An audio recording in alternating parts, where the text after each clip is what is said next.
L'homme qui s'oppose à Dieu, qui plus ou moins consciemment le fuit, ou fuit certains de ses appels, ou de ses exigences, ne pourra pas être en paix.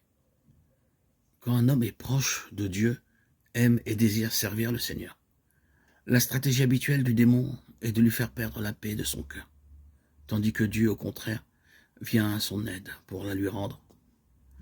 Mais cette loi est renversée pour une personne dont le cœur est loin de Dieu, qui vit dans l'indifférence et le mal. Le démon cherche à la tranquilliser, à la maintenir dans une fausse quiétude, tandis que le Seigneur qui désire son salut et sa conversion troublera et inquiétera sa conscience, pour essayer de le porter au repentir. Un homme ne peut pas être dans une paix profonde et durable s'il est loin de Dieu, si sa volonté intime n'est pas entièrement orientée vers lui.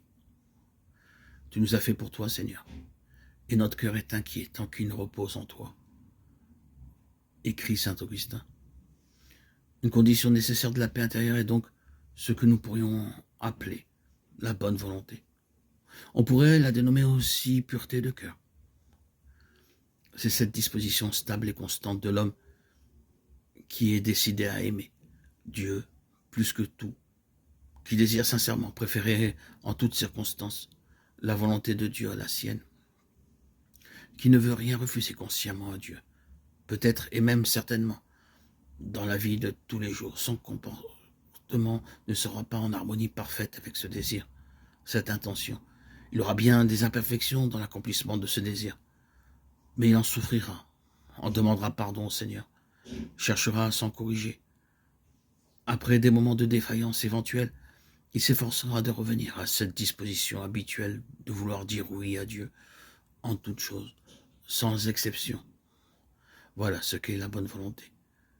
Ce n'est pas la perfection, la sainteté achevée, car elle peut très bien coexister avec des hésitations, des imperfections, des fautes même. Mais c'en est le chemin, car c'est justement cette disposition habituelle du cœur, dont le fondement se trouve dans les vertus de foi, d'espérance et d'amour, qui permet à la grâce de Dieu de nous porter peu à peu vers la perfection. Cette bonne volonté, cette détermination habituelle à toujours dire oui à Dieu, dans les grandes choses comme dans les petites, est une condition sine qua non de la paix intérieure. Tant que nous n'avons pas acquis cette détermination, une certaine inquiétude, une certaine tristesse ne cesseront pas de nous habiter.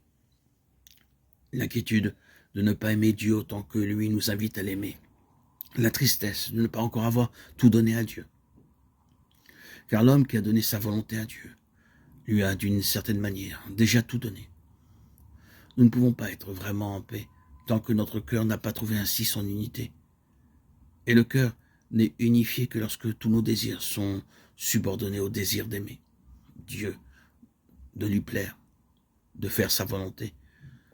Cela implique bien entendu aussi une détermination habituelle à nous détacher de tout ce qui serait contraire à Dieu. Voilà en quoi consiste la bonne volonté, condition nécessaire de la paix de notre âme.